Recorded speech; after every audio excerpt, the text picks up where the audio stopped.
Hi and welcome to Easy Fishing. It's a beautiful early April afternoon. It's 20 to 4 now, and I've been in two minds as to where to go fishing, but with a nice warm southwesterly blowing, I couldn't resist coming back to my club lake to try for those roach.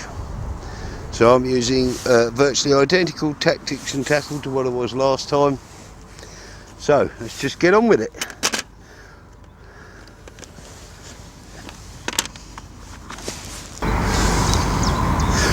And I'm using a Drennan buoyant maggot and two white ones, and we're just going to check and make sure that maggot will pop up two in the edge here. Fortunately the water is crystal clear, so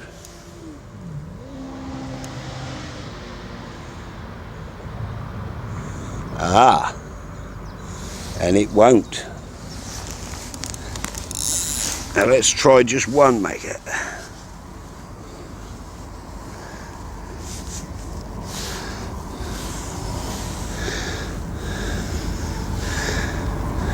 I have different sizes of these artificial maggots, so I maybe just have to use a bigger one. Yeah, I'm definitely going to have to use a bigger one, so. Oh yes, now that's definitely buoyant. Right, so I'm clipped up.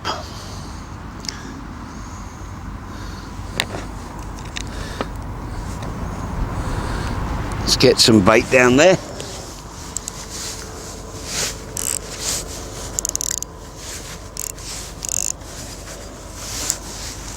Choose a fire-bait marker, gentle lob, and more than 20 yards out. There we go, line sunk. Just tighten it up. Catapult.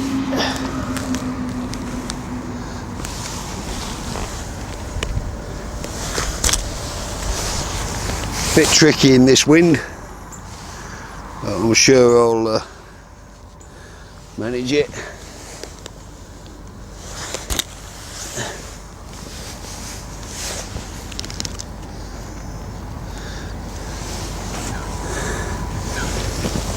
Now 3 pouchfuls of bait might seem a lot, but by the time that hits the bottom in 15 feet of water, that's nothing.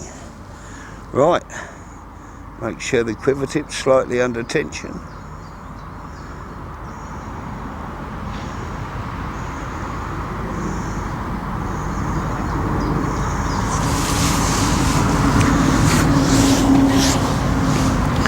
And sit back and wait events. It's even warm enough to fish without a hat on, which is lovely. In fact, if it wasn't for not wanting to get slimed up, I would discard the jacket as well. And it finally feels like spring's on its way. It's not t-shirt weather by any stretch of the imagination, but the trees are finally bravely putting forth a few buds, and some of the early flowering trees have started to flower. The hawthorns, and I think they're hawthorns anyway, hawthorns or blackthorns, they're flowering. Not madly flowering, but they've started. The birds are singing, and all is well with the world when it's like this. Now the wind is blowing quite strongly from my left to right, and probably would have been better being down the far end, but I've had a bite already. Oh yes, and what have we got here? Feels like halfway decent fish. Yep, it's not a tiddler.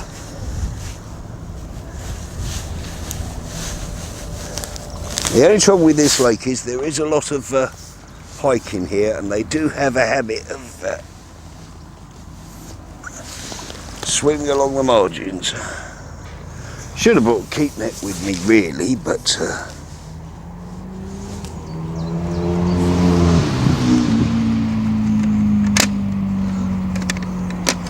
first fish, not a monster.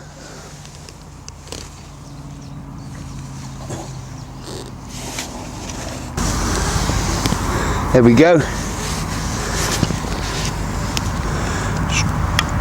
Coming back.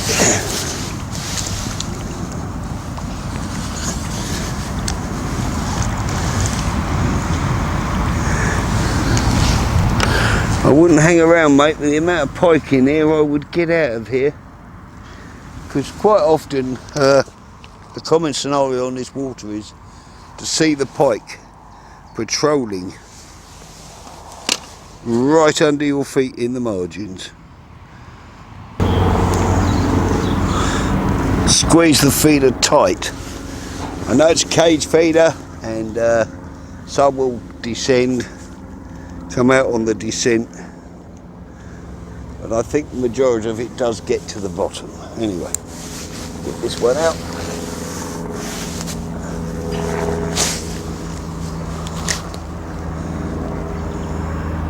So that first cast had been in there no more than a minute. In fact, I don't think it was even as long as that.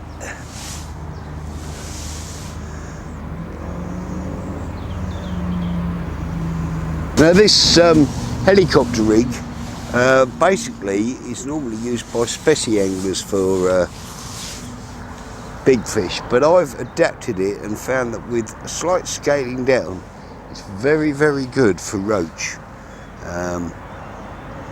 Alright, I've only got a 3 pound fluorocarbon hook length on, 015 Drennan, but I feel confident in the ability of this gear. A soft rod is very necessary for this kind of fishing for roach, because it's all too easy to bounce them. You got anything too stiff and I guess you'll lose a lot of fish. At first I'll cast every sort of 2 or 3 minutes and then take it from there as to how the fish are responding. But I think it definitely needs those loose fed gaining over the top to draw them in.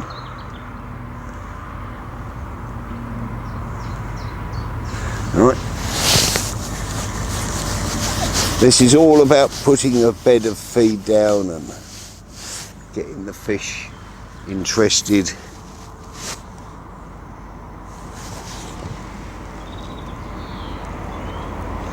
I mean, I've got mostly loose feed in the feeder, casters or maggots, and some dark ground bait over the top, just to plug it in. Now, a lot of people would say, oh, you should be using a solid feeder, but I'm not totally convinced of that.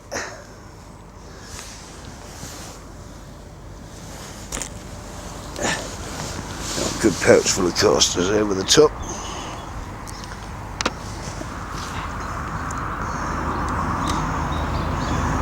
Make sure that line's all sunk and tight.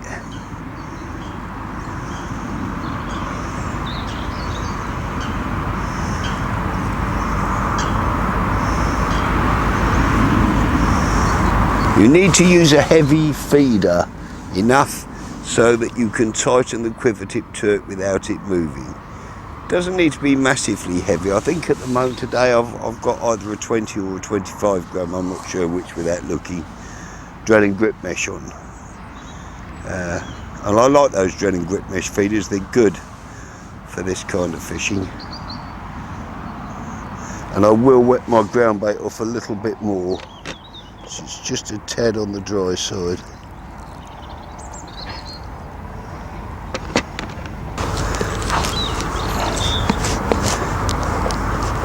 Yes, that feels a bit damper.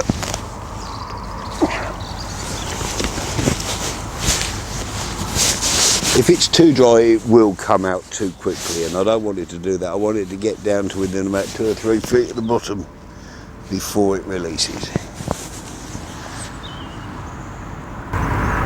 Like I say, at first I will be casting very frequently, because in 15 feet of water with a big head of fish, you know, probably a lot of the bait won't even get to the bottom. It will be intercepted by smaller fish on the way down.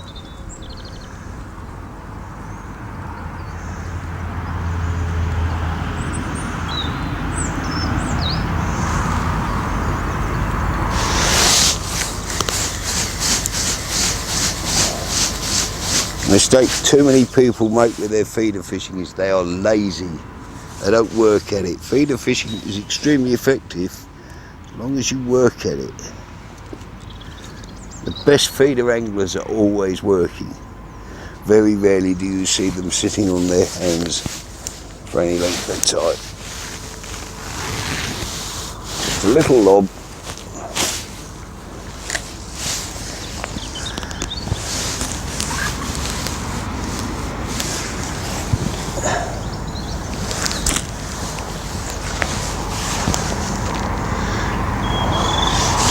We'll start off with one of maggots and one of casters. Like I say, the object of this is to attract the fish.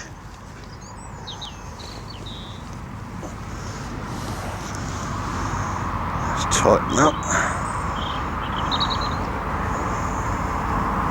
Oh, and look, a butterfly. Shows you it's warming up, or at least today is. But apparently the forecast for tomorrow is pants again. In certain parts, well, I might get out tomorrow if I'm lucky for a very short session, but I might have got too much to do at home. Well, that's odd. I had a bite first put in, then nothing.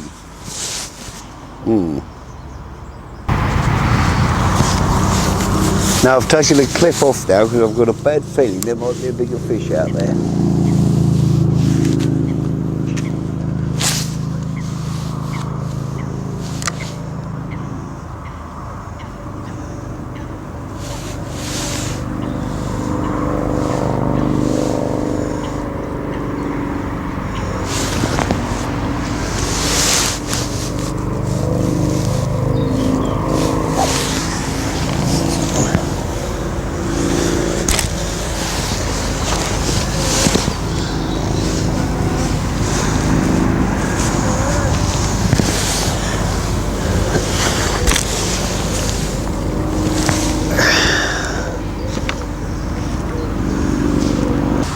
Well, I said I thought there was a big fish in the swim, and I've just hooked and lost a big fish.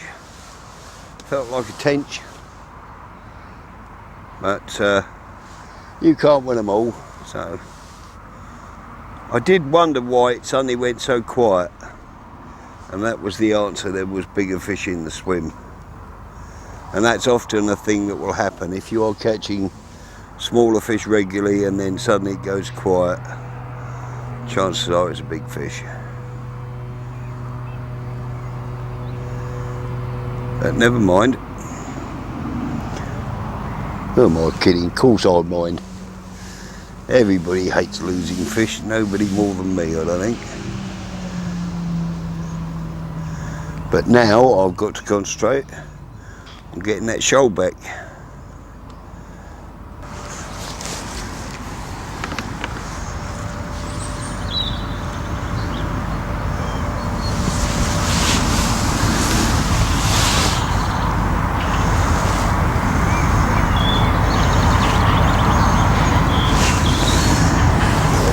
Yeah, so the bite from that big fish was a definite drop back on the quiver tip, and I had to wind in about 8 or 9 turns on the reel handle before I made contact with it.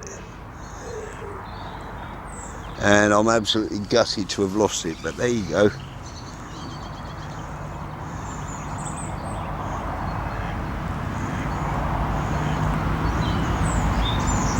At least it wasn't a catfish or 40-pound carp. Casting. Always try and make something happen when you're feeding fishing, whatever form of feeder fishing or whatever form of fishing. Regardless, try and make things happen. biggest sin you can do is to sit on your hands and do nothing. Too many anglers are guilty of that.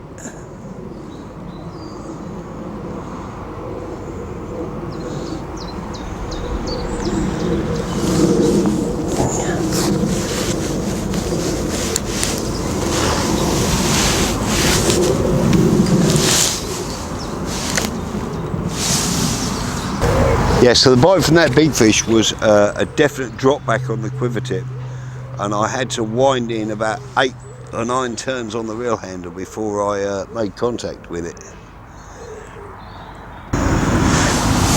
Yeah, so we're now suffering a quiet spell as a result of losing a big fish.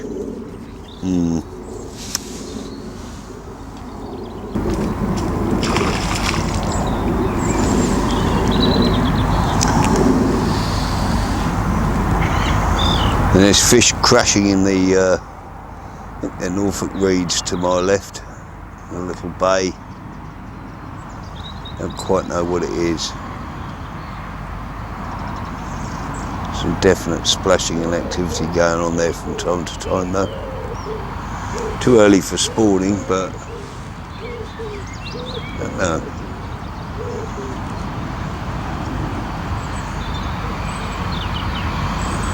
And out in front of me I've got a great crested grebe fishing. Now where he's sitting, the water's got to be 30 feet deep.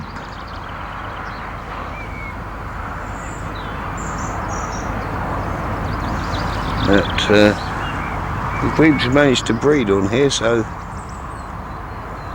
they must be doing something right.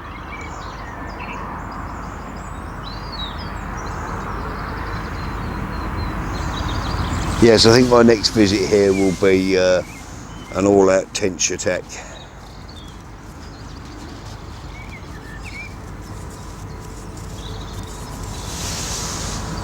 Sun's still quite high in the sky though, so I shouldn't be too concerned about the lack of roach. I expect the fish will turn on as the day progresses, but in the meantime I'm just going to carry on chucking that feeder out there, getting some bait down on the bottom. And opposite me there's a carp angler who I was teasing in the car park. Over the mountain of Geary, he was loading onto his wheelbarrow, but he's young and fit, and I used to do that, except when I was young and fit there wasn't wheelbarrows in fact.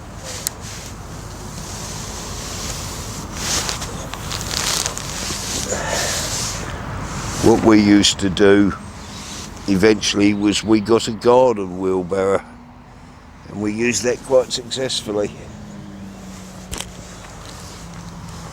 Don't always need to have all the gear, but a barrow, if you've got a lot of gear, does make a lot of sense.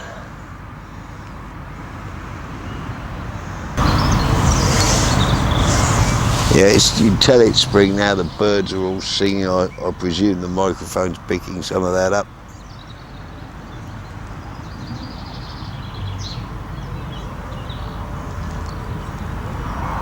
And I must admit, I do love to hear the birds singing. I can hear blackbirds, wrens, I've seen blue tits. Blackbirds singing now quite happily.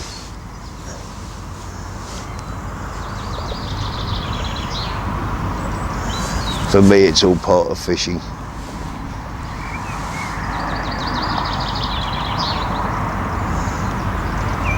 It's not just about catching the fish, though obviously that is important. After all, why go fishing if you're not interested in catching fish?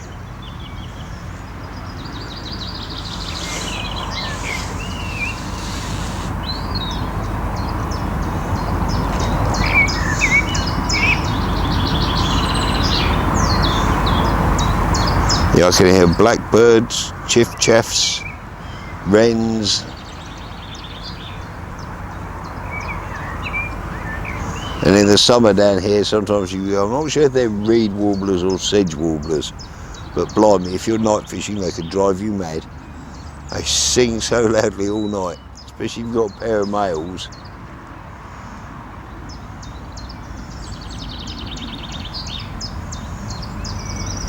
There's another bird singing there that I can't identify. You can hear the chiff-chaff, and that's a series of descending notes. So I'm not sure what that is. I'm no ornithologist.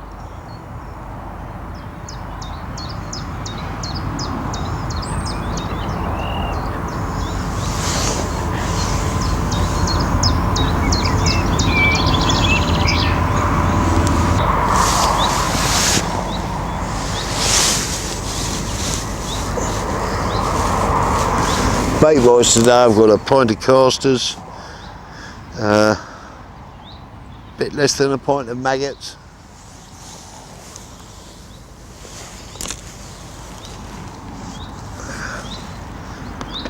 small amount of ground bait,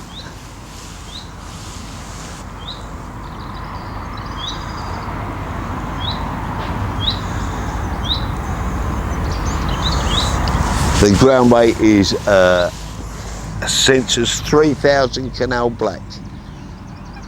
The reason for it is it's low feed, very fine, and I don't want to feed the fish up with ground bait at this time of year. Later on in the summer, yes, introduce larger. Oh, it's had a bite.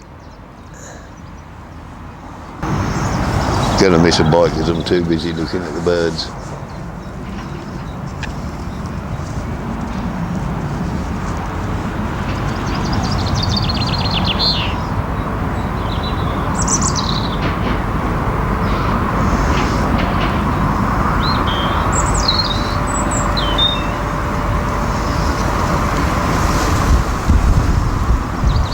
This wind is quite strong.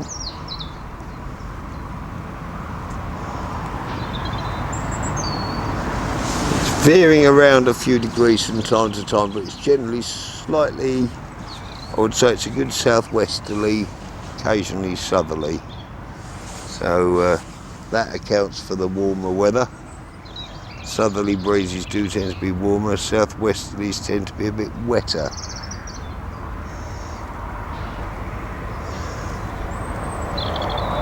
Whatever, I like a wind with a bit of south or southwesterly in it. Anywhere in that quadrant between south and west I think is a good wind. It's not exact orientation, but the sun is directly in my face. I think it will swing over a bit to my right as before it goes down. Well, the sun won't move, the earth will rotate, but you know what I mean. Just wondering whether the fish are up in the water. This doesn't need much. Oh, well, that's got that one. It'll come off. Oh, it's come off. Right, okay. That was a better fish. Not doing too great today. Oh well.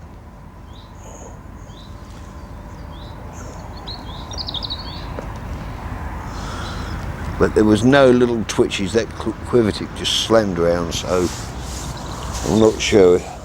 Might have been a foul hooker.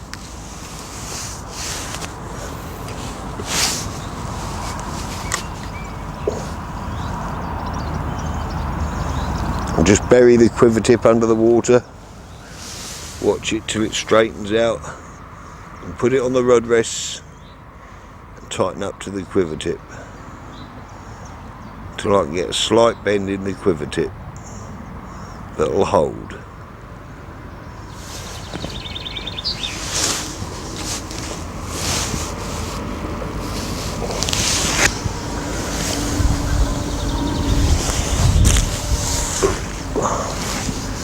And I don't think those made it in that breeze.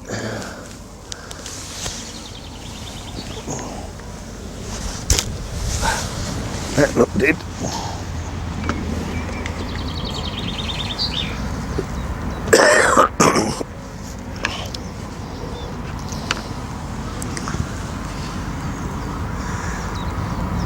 Now if you can see all this, I've got all my gear laid out with me Just a small side tray on my box.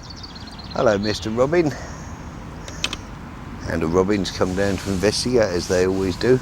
But basically, I've got all my gear beside me: forceps, scissors, disgorger, tub of ground bait casters and maggots, my catapult, regrettably my mobile phone, as I must confess, although they are indisputably useful, I hate mobile phones. Oh, little twitch there. Although I'm suffering a lull in the action, so to speak, or should I say, it's never really got going since I lost that better fish. I'm not unduly worried. I think the fish will come on as that light fades, as the sun sinks towards the horizon. I think that's when we'll see most of the action. In the meantime, I'm confident I'm putting a good bed of feed down in case something comes along. Oh. A very half-hearted little tap then. Well, it seems like now the light has dropped. Coming on the feed. And up monsters.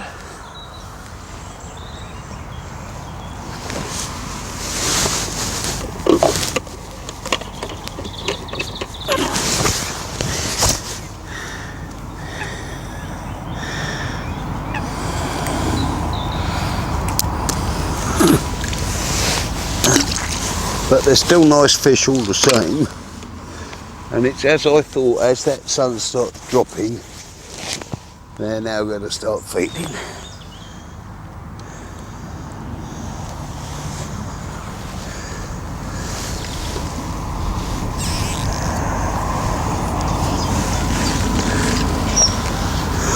I think this is why I love catching roach, because they're not easy to catch sometimes.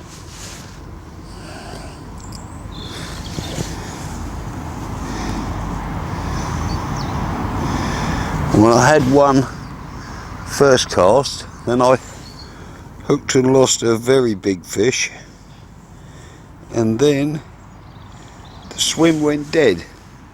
And I've been messing around with, you know, how much feed to put in, and then all of a sudden it's like they're here, and I'm convinced it's down to the light levels. One difference from last week, I've noticed that the bites aren't anywhere near as savage. They've been quite gentle in comparison, I guess is the right description. Last week they were ripping the quiver tip round. This week they're pulling it, but not like they were. And the big fish that I lost gave a drop bait.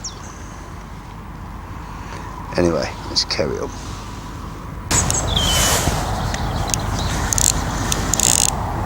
Feels like a better fish.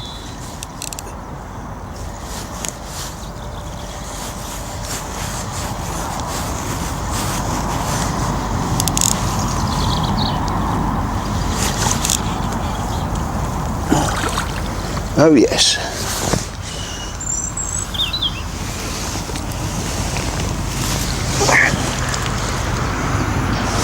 Well, here's what I came for. It's taken a while to get here, but I've got one.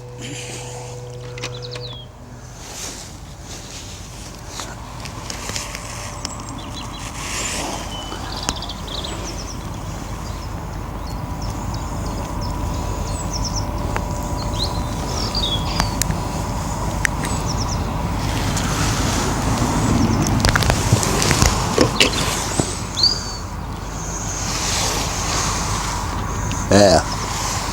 Now that's a better fish.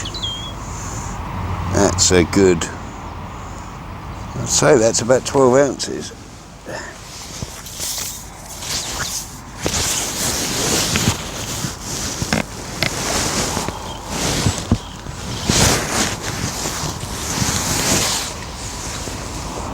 Now I'm happy.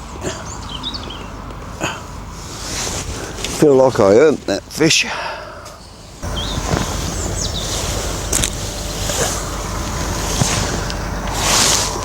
Well, I've got enough ground bait left for maybe 2 or 3 casts, and the light is fading, and I've managed to catch some nice quality roach, including that last one. But I would have liked one twice that size.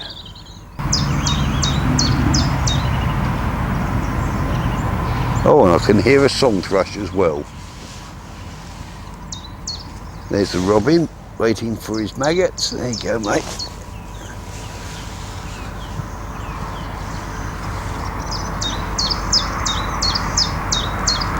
I can't help but feed the birds, I do love them.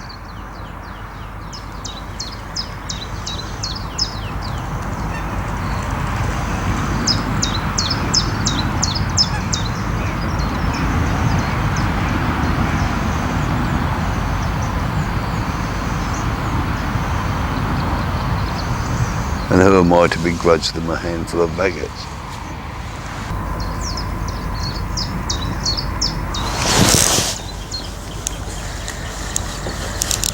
Another reasonable fish by the feel of it. Not a monster, but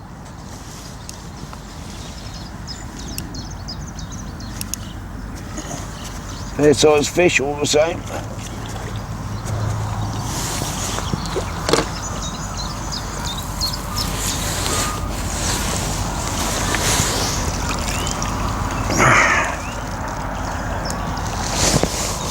Again, oh, probably 8 ounces.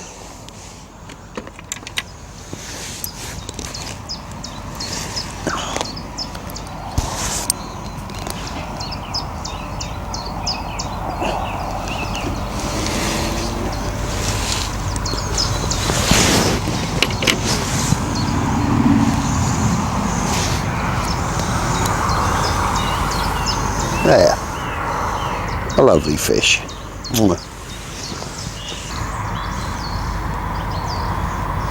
And I can hear one of my favourite songbirds, the song thrush, which has regrettably suffered quite a drastic decline from when I was young, and they sing so beautifully.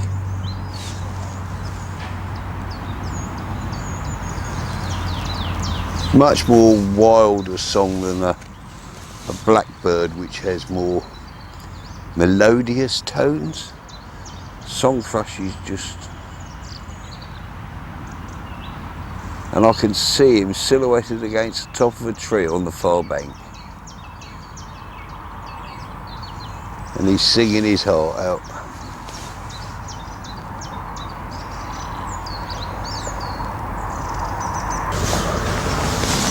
Well, I guess that's it now. The light's just about gone. I suppose I've had about 10 fish in total, up to about 12 ounces, so nothing special. Boring stuff: tackle, 9-foot mini carp feeder, Drennan Series 7 rear drag reel, helicopter rig with a Drennan grip mesh feeder, 3-inch link to a size 18 B983, and that's it. I hope you've enjoyed this, and I'm going to let it play out to a sound better than anything you can download on iTunes. The song thrush.